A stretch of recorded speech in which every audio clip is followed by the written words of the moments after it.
Hier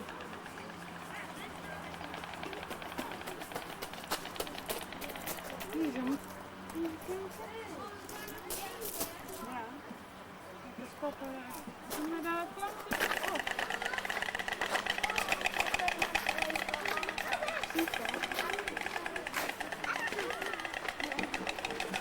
Hij doet het niet meer. Ja, dit is weer een andere. Hij heeft een snavel als een... Heel erg klein. Het lijkt er nou zo klein dat die grote vol. Ja. Is dat Is dat wel? Ja, mooi hè? Zo'n hele groep. Mooi met die wilgen op de achtergrond. Hè? Dat is wel erg mooi hè?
Ziekte.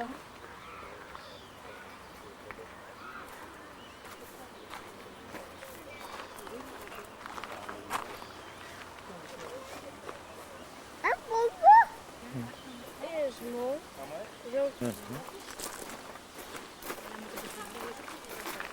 Ik weet. Ja. Lopen. Klimbaan. Nee, nee. Is het wel? Ja, dat kan hier ook. Tuin. Ja, dat kan. Nee, dat is wel niet. Nee. Het kan, maar het zal wel niet. Een vogeltje!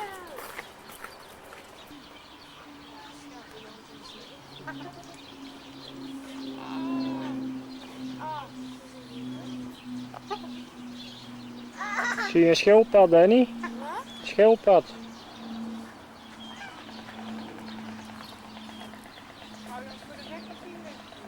Oh ja, daar! Onder die boom daar.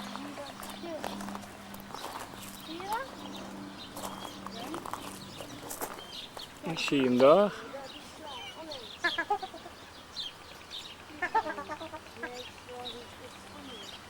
Hier zo. Oh, in het water. Oh ja, op die balken. Want die houdt Hetzelfde als toen wij op die camp.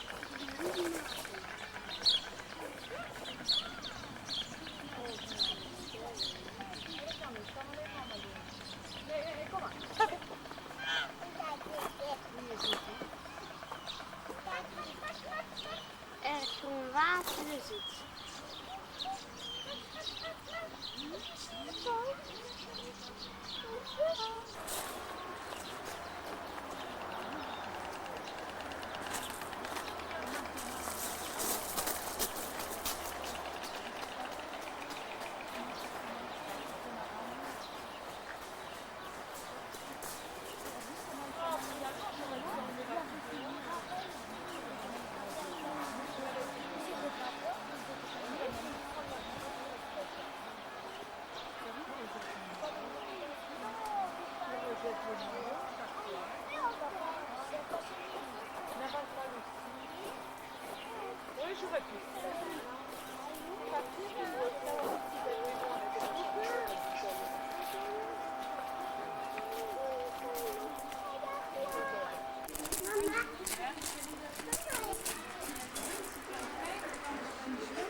Où elle a sa litière.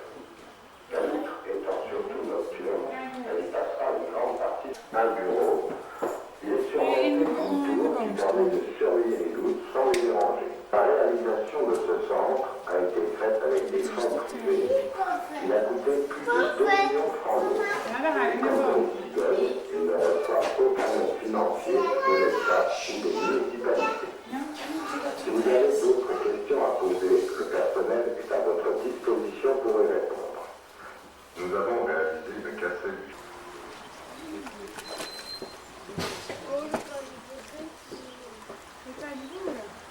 Ja. Ja, we gaan even kijken. En het laatste. Ja. Dat is wel beter voor mij te doen. Even wachten hoor. Alex. Kom maar. Kom maar. Kom maar. Hoppakee. Kijk een beetje. Ja, hallo. Oeh, nummer 2. Nu? 22. Weiter. Uh-oh.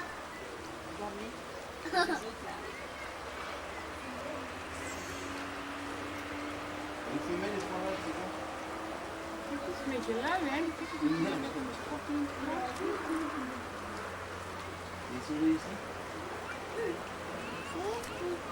Vous êtes à combien de naissances depuis que... Ok. Et après, vous déplacez où Nou, de otters waren jij zo leuk voor elkaar bezig. Papa. Papa. Papa. Papa. Soutenir.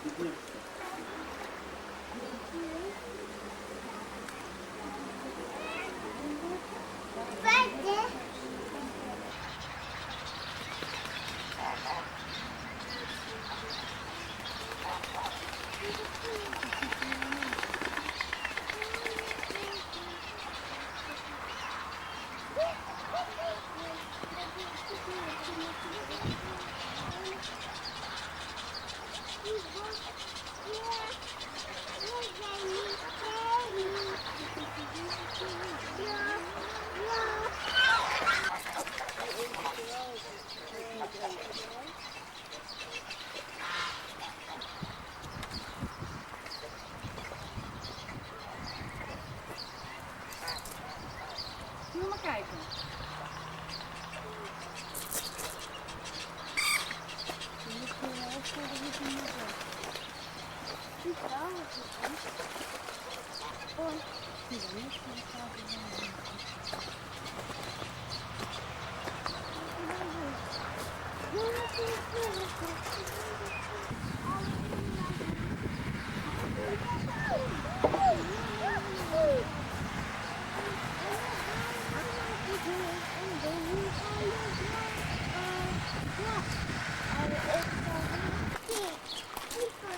Zachtjes lopen, hè?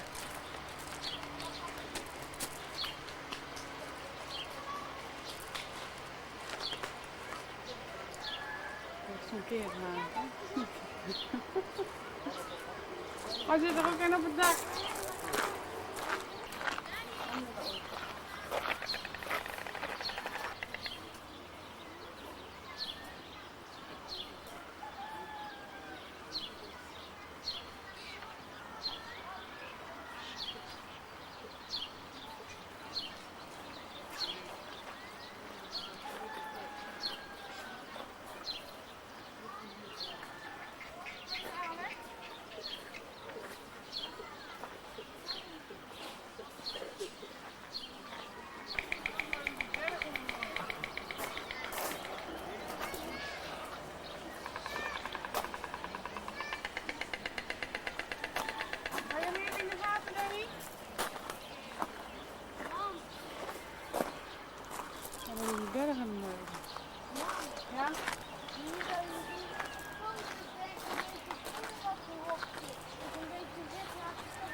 Ça.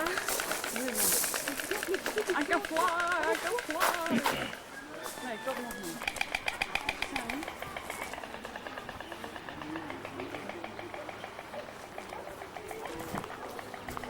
Wat? Wat? Eigenlijk wel dat vandaag. Dat is in wij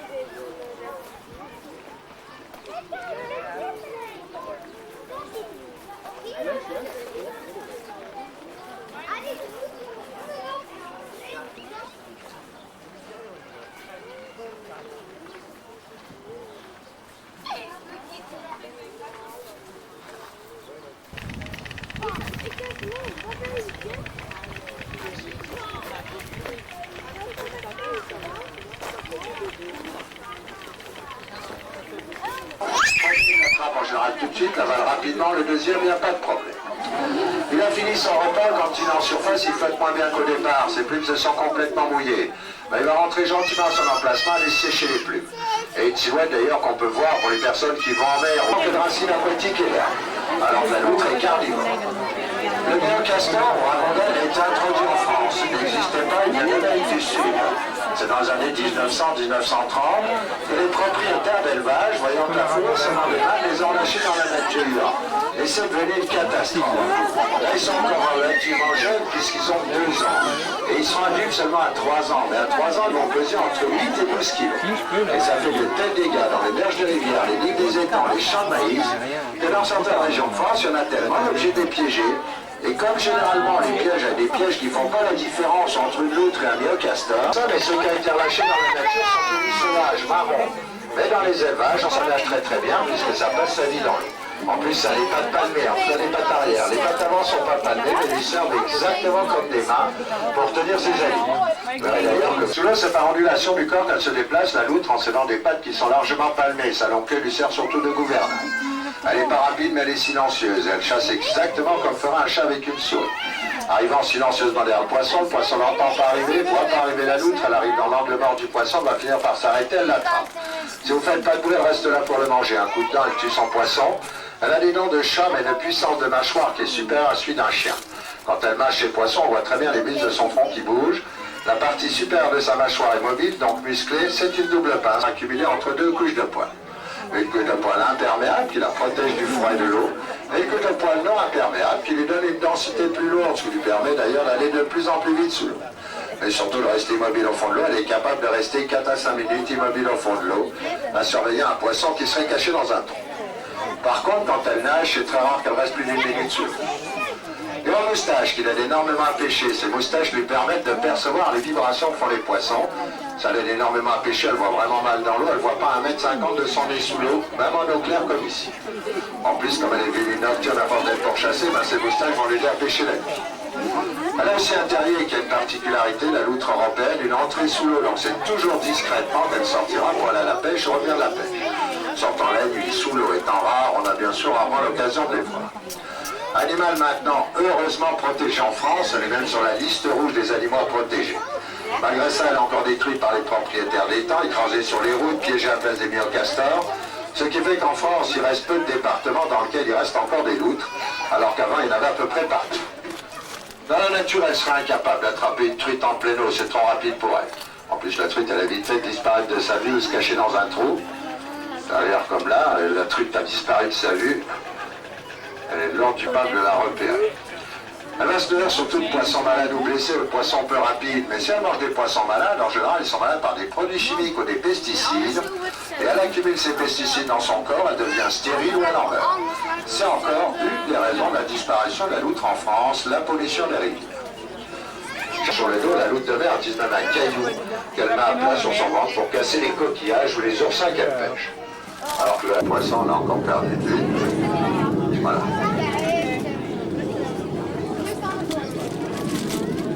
Ça va? Enfoquer de la balle, mais l'anguille, ça se défend. Ça fait des bouteilles de décollier. Quasiment impossible à faire à la main, ni de jambes. Son problème, c'est de l'avaler. La tête la première et par le bout du bec. Ils ont le bout qui est croché et coupant, qui lui permet de jongler avec son anguille. Le côté du bec, ce n'est qu'une membrane. Pendant qu'il avale par le bout du bec, il en avale plusieurs centimètres avant d'en rester autrement le recul chaque fois qu'il ouvre le bec. Ce qui lui pose quand même un petit problème. Fraction de seconde pour avaler une truite tout à l'heure, quelquefois c'est plusieurs minutes pour avaler une anguille. Mais dès qu'il pourra la surprendre, c'est-à-dire en avaler la moitié, ben le reste ça suit comme un spaghetti. Mais un spaghetti qui recule, qui fait des boucles et des nœuds, c'est quand même assez rare. Côté du bec, une membrane qui ne lui permet pas de tenir son anguille. Par contre, elle se dilate cette membrane et il est capable d'avaler des poissons de 1 kg gros comme le poing sans difficulté. Mais son anguille, il faut l'avaler par le bout du bec en vous rappelant que c'est quasiment impossible à tenir à la main. Ça vous donne d'ailleurs une idée du crochet qu'il a au bout du bec, mais surtout des lames de rasoir qu'il a de chaque côté du bout du bec qui lui permet de jongler avec. En cherchant toujours la tête du poisson, c'est très bien que ça s'avale la tête de la première. Pour avoir les arêtes ou les écailles dans le bon sens, si bien sûr c'est un poisson à écailles. Ce qui n'est pas le cas de l'anguille, et dès qu'il peut la surprendre, il va la manière insister un petit peu, en la repassant par le bout du bec, ça devrait quand même rentrer. Dans les trois sur le côté, on ressent. Mais pourtant, un peu plus de la moitié. Hein. Bon, il recommence là, en insistant, il faut la repasser par le bout du bec, ça devrait rentrer comme un spaghetti. Et un spaghetti qui recule, il y a regarde le coup d'oiseau maintenant, on marche par le coup d'oiseau dans le bec. Alors on est vicieux parce qu'on est là de son sous le nez. Si jamais il ouvre le bec et que l'anguille reste en marche arrière, elle ressort automatiquement. Mais là pour l'instant je crois qu'elle est descendue dans l'estomac. Oui, ça va mieux, il va pouvoir avaler son poisson. En quelques secondes, la tête de l'anguille étant dans l'estomac, elle est étouffée par les sucs gastriques. Quelques minutes, elle est même complètement digérée. Alors qu'une anguille, on lui coupe la tête, il met un peu, elle bouge encore, vous voyez que ça ne gêne alors pas longtemps. C'est vraiment de l'acide chlorhydrique qu'il a dans l'estomac.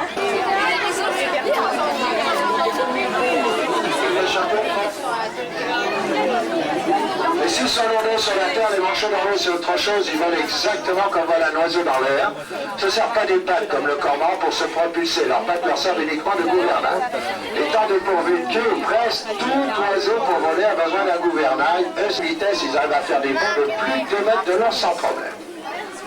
Alors on nous dit très souvent, mais les pauvres manchots leur chaud ici en été. Non, manchots d'un bol, Argentine, à peu près le même climat en Argentine qu'ici, il y a même des vignes. De toute façon, en dehors des démonstrations, les manchots sont dans des emplacements qui sont réfrigérés. Mais ça a posé un autre problème. Là où il fait froid, ben, en surface, les autres ils sont startés en dessous.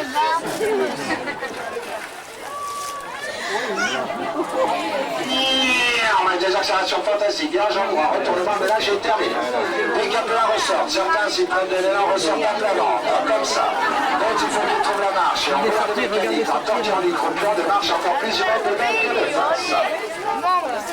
Alors on voit encore un autre, ça doit être Carola, Hatcheux, Grincheux.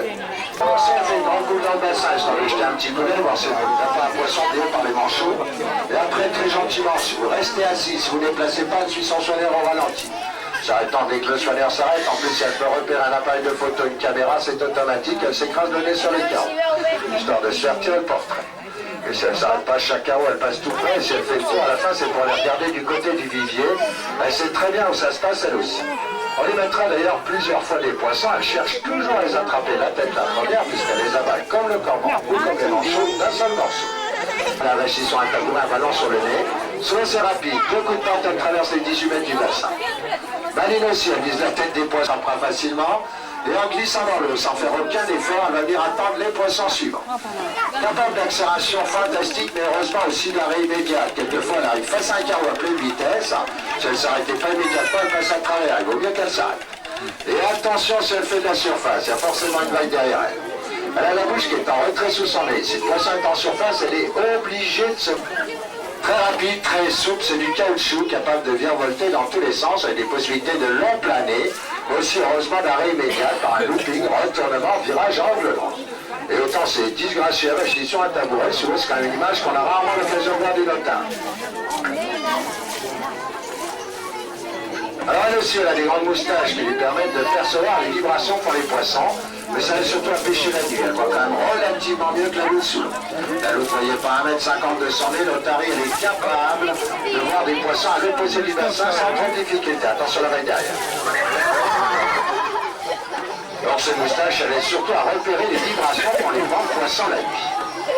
On nous demande souvent aussi la différence entre un phoque et une otarie. Alors, une des différences, c'est que le phoque, il est incapable de se déplacer autrement qu'en rampant sur la terre. Alors que l'otarie, elle est quand même capable de marcher, même de courir.